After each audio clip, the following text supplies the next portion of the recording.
1. Well, to start this off, I no longer live there. I left the country from that house, for other reasons not related.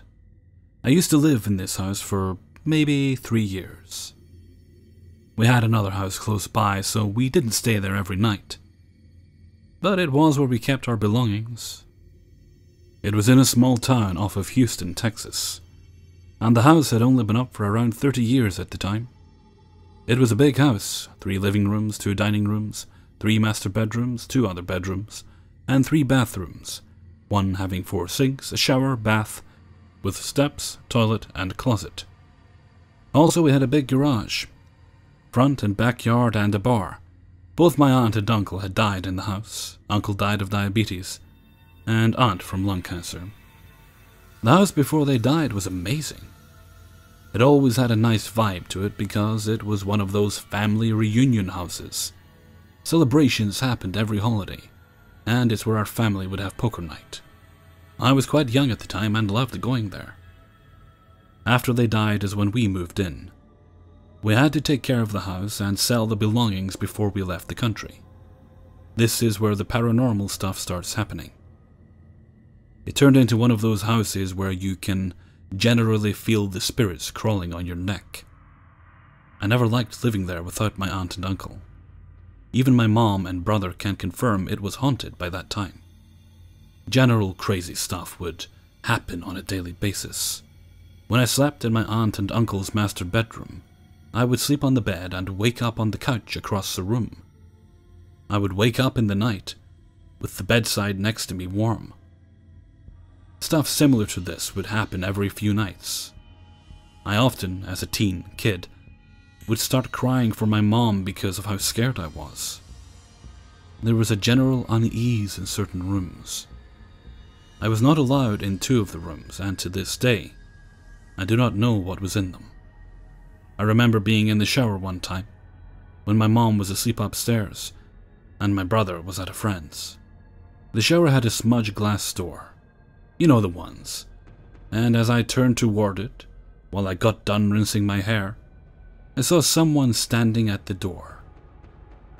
After I thought it was my mom and asked her what she was doing, since I couldn't actually see who it was with the door shut. Whatever it was, shut the door and I got out. Wrapped the towel around me, and went to see, obviously on edge. The door was locked, even though it had no lock, and the light shut off and I heard breathing on the other side of the door. I screamed so fucking loud. My mom came running from downstairs and opened the door to find me in a ball in the corner. We left the house immediately, and I didn't get much sleep the next few nights. There are more stories from this house, but I will save those for another time. I still never know how, with 2 of the nicest people I've ever known. It turns out to be the most demonic house I have ever been in after they died. I will never go back to that house. 2. So I live in a house with 3 roommates that we rent. We're in college, and the house is pretty old but in decent shape. We've been in the house since August 2015, and over the course of the past year or so, we've all felt that we've witnessed some weird, possibly paranormal, shit. Nothing too out of the ordinary happened until around January of this year, and nothing has been extremely obvious that it's paranormal, but occurrences have added up to make me assume that may be the case.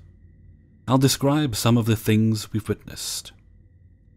There's a hollowed-out piece of wall in the kitchen that acts as a window without any glass to a hallway. When you sit in the living room, you can see through it and see anyone that walks into the house. On 3 separate occasions, I or a roommate has thought they heard someone open the front door and seen someone walk by out of the corner of their eye, to find no one else home. 2 of my roommates, whose rooms are directly next to each other, were up pulling all-nighters for an exam.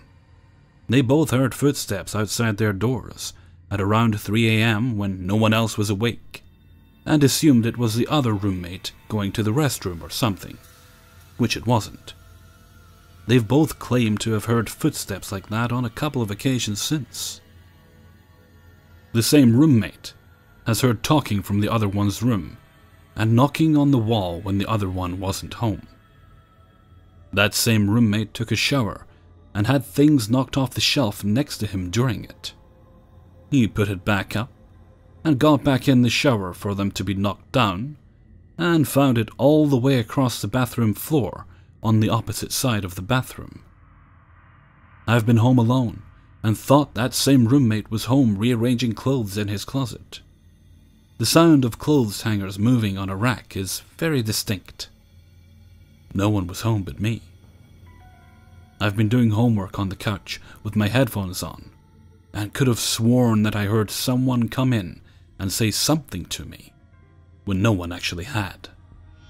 I've heard someone try to open my locked bedroom door early in the morning. It's an unmistakable sound and responded, "Yeah, one sec," to open it up, to find everyone still asleep. The strangest personality for me is I was sick one night with a stuffy nose, so I pull a few pillows underneath me to sit more upright to help falling asleep. Had 3 blankets on bottom a soft blanket, in the middle a sheet, and on top a comforter. I fell asleep with my headphones on and woke up the next morning in the exact same position, but freezing.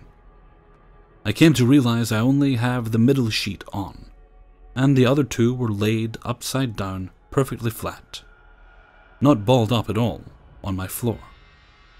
Bear in mind I always keep my bedroom door locked, and I have never sleepwalked in my life that I know of. If you're still reading, thank you. Something else to note.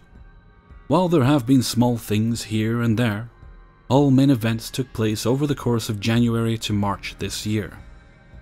The past few months have been relatively quiet in terms of occurrences. I'm not really sure what else to say beyond what I have already. I just want to get someone else's take on the situation. Thanks. 3.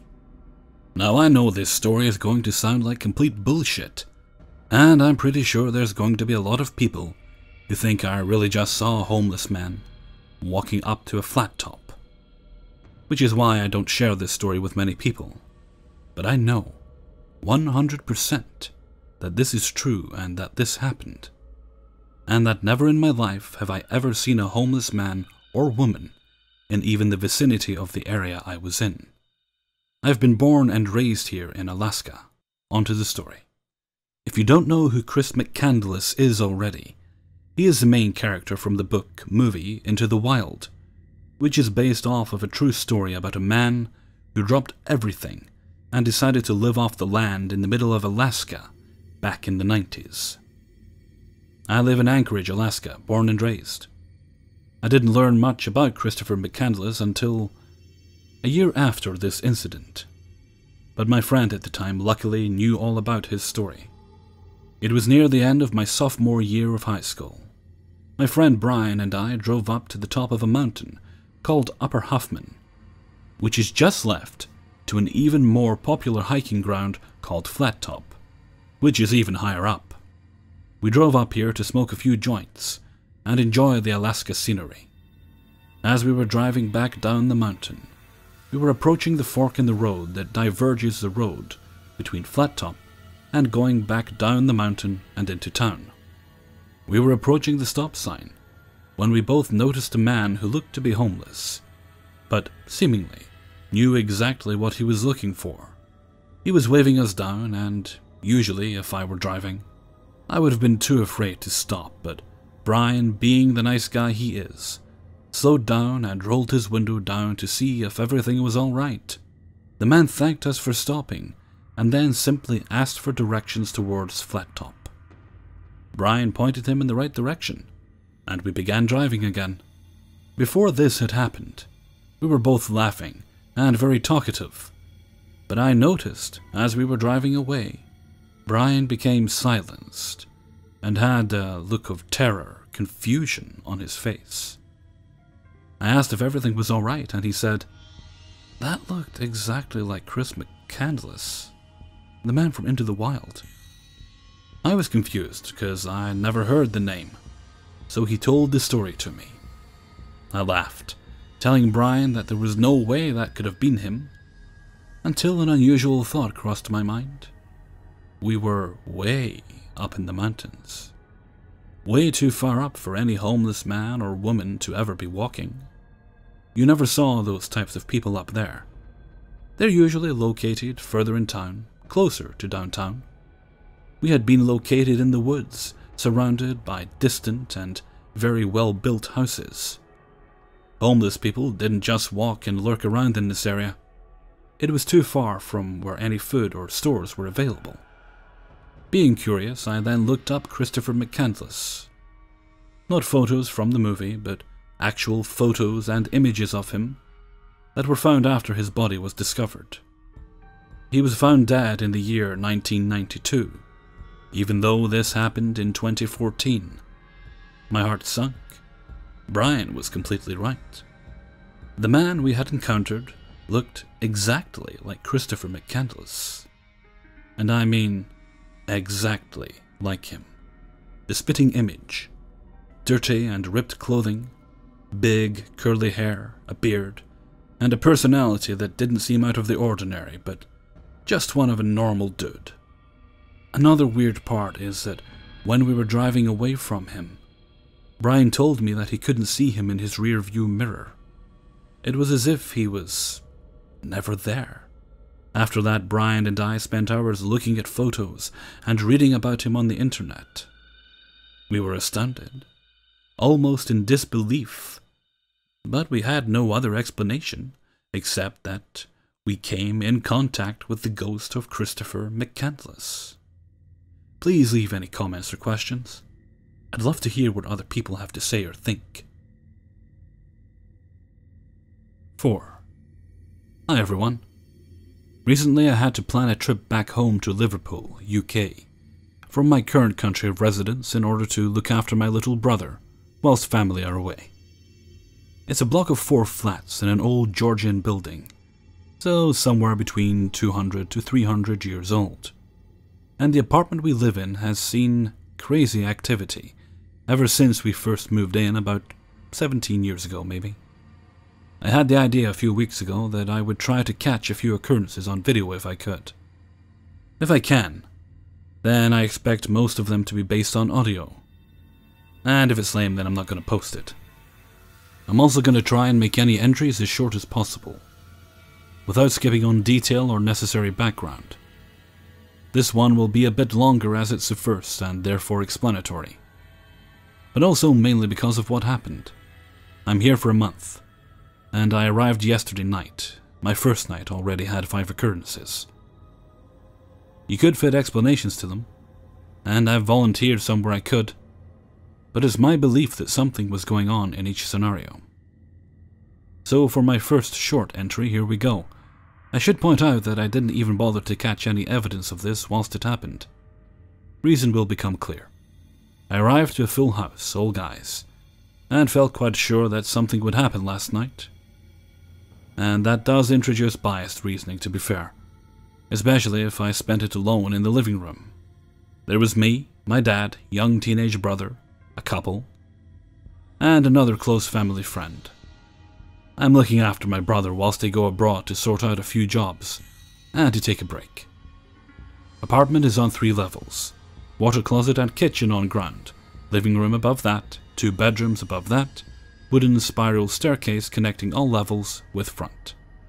Of the 5 occurrences, 4 are kinda meh. And one was, for me, very evident that something weird was going on. First occurrence. My dad and I are in the kitchen talking. Mid-sentence, a strong creaking thud came from the dinner table next to us. Changes in temperature could cause the wood to expand, and the flat has constant issues with damp and changing temperatures. But you also know the sounds of your house, and that's the sound the table only ever makes when a heavy weight is put on it or pressed against it. It was audible, and unusual enough for both of us to stop talking mid-sentence, note it, and then ignore it because it's no big deal really. Occurrence 2. After everybody left, I'm in the living room and my brother is basically comatose upstairs while sleeping. I hear a couple of steps and some minor disturbance in the kitchen downstairs. I went down on a few occasions for beers, cigarette papers, and saw nothing out of the ordinary, but no one was there to make that noise. Occurrence 3, main one. Things have been going very badly between me and my dad for months, with seemingly constant arguments. When I say arguments, they are absolutely awful and I fucking hate them. For context, I'm 27 and, without trying to be macho cause it makes you sound like an arse, I'm definitely not known for being soft or easily hurt. They take place over the phone and some people have been in the room when they occurred, just out of plain bad timing and bad luck. They've heard what's been said over the phone, not from me, and I've seen at least 2 jaws drop at what was being said to me. This isn't to throw a pity party. It's just to make you understand that this isn't normal stuff. It really is heavy stuff. Last night we had the worst one ever. This is relevant. And it was an absolute shit show. We were alone. Guests had left for a taxi before it kicked off. And it ended with us, nose to nose, instigated by me. Sounds terrible and ungrateful. And like completely shitty behavior. But the story behind it is genuinely fucked up. So when my dad left about 10 minutes later, there was just me, alone, in the living room drinking coffee and smoking fags from 3 AM to 6 AM. And doing a lot of fucking thinking. I felt shit, as anyone would. Now I'd been sat in the same chair a fair bit during the evening, and during the whole of the night, morning after last night. I even wrote most of this while sat in it, and it's been perfectly still the whole time. At one point last night, whilst I sat there feeling at one of my lowest points, it started to rock, gently, rhythmically, and seemingly with purpose. It was kind of comforting. At first I wondered if I was imagining it, but after a second or so I could feel the chair, softly rocking backwards and forwards. It wasn't a slight movement. I was too angry, depressed, etc. to even feel creeped out. I recognized it as kind and comforting, and I didn't really care anymore about trying to get proof. Not that I really could for something like that. I just let it happen, and was honestly kind of grateful for it, I guess. It did stop after what felt like a good few minutes, and I tried to see if it could be caused again. Maybe just by gently pushing at the floor with my feet or something. With anything I tried, it would bounce back and forth a few times, 3 or so, and gently come to a halt. And it felt different too, more like it was jerking or bouncing back and forth. Earlier, it had been a constant, slow, rocking motion. There was no interruption in its motion, for however many minutes it lasted. Occurrence 4. Phone was plugged into the back of an iMac to charge. Back of computer facing me. Cable was hanging over some papers and on the edge of the desk. The first time the mini USB cable visibly moved, I saw it fairly clearly from the corner of my eye, and it made a noise against the paper's desk as it fell back down. Could have been that it just slipped, but it had been there for about an hour, and it was undisturbed. This then happened again a little later. At that time I saw it just flick forward slightly, but noticeably, into the air for absolutely no apparent reason, or at least none that I could see. Occurrence 5. Still alone in the living room, and I hear some heavy movement from the bedroom my little brother is sleeping in. It sounded like a heavy weight shuffling across the floor. I want to say it sounded like a couple of footsteps, but that'd be biased because, in all honesty, it's hard to tell what the fuck it is. Despite my brother being there, I didn't check it out because it happens regularly, and there's never anything to see. Plus he sleeps there all the time and he's safe. I check it out a lot, and feel fine walking around the flat no matter what I see, hear, experience. This time I just felt too shitty to be bothered looking, when I already knew that there was nothing to be seen, found. However, that one happens a lot, as I said, and I'll try to show it via video when it happens again. It's hard to describe only over text, as it just sounds like things which go bump in the night. Maybe video will make it clearer. Again though, after 16 years here, you know the usual noises. And that one is far from usual. I've quite often heard someone walking around up there in the dead of night, whilst we were all asleep too. On a few occasions, I've heard them approach the next bedroom, and the door creak open. I've gone straight in, only to find my dad, the only other person in the flat at that time, fast asleep. So, there were 4 slightly meh things, and one definite occurrence, for me at least, that happened on night 1. Just me and my bro now, so it will doubtlessly be a happier environment. I just hope I can catch something interesting. Next post, provided anything actually worthwhile happens, confident that it will, or if I catch anything genuinely interesting, will be a lot shorter. 5. I am very sensitive to things like this because it scares the crap out of me, and so I basically pretend that I don't know what's happening and deal with it. Well, to get to my point, that is, I have been having sensitivities to the paranormal for years, actually since birth. I haven't really told anyone about these stories besides my mom, because she has had a lot of paranormal experiences as well, and she was also born with a veil over her face, which in old times, it was said if you were born with a veil, which means you were born with the amniotic sac intact, that you have psychic abilities that can be passed on through generations. Not to mention my grandmother, my son, and pretty much almost all of my family, which is pretty large. This may be a little long, so bear with me here. Just to give some history on that house before I start. I have lived in the same house for over 18 years, and it's over 100 years old, in the state of Indiana.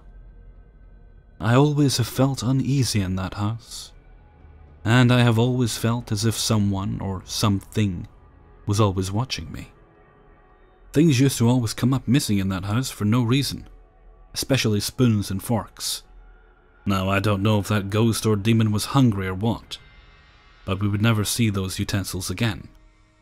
We used to make jokes and say the man living downstairs must have did it.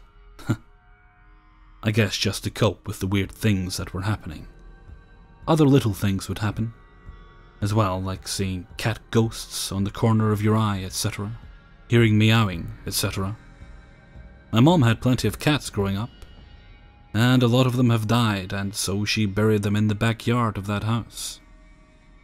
That may be the reason why we have seen cat ghosts, I don't know. We have a lot of Indian in our blood, and that may be why my family is so sensitive to the paranormal.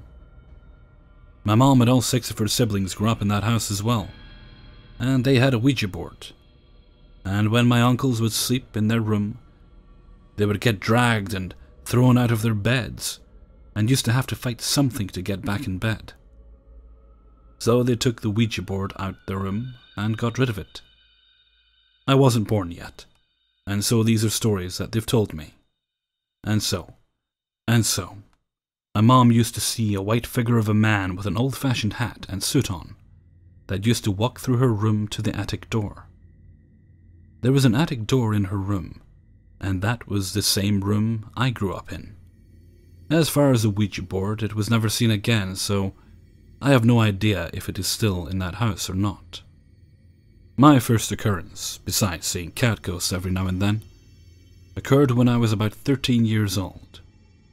It was on a school night, around 10 or 11 p.m. at night. Me and my mom slept in the same room, the one with the attic door. We tried so hard to go to sleep, but we couldn't, which was unusual because we'd sleep at around 8 p.m. since we got up so early in the morning. It was pitch black in the room because that's the only way we could go to sleep, and out of nowhere we started talking. And we had mentioned how weird it was that we couldn't sleep, and we talked for about 20 more minutes and decided to be quiet so we could go to bed finally.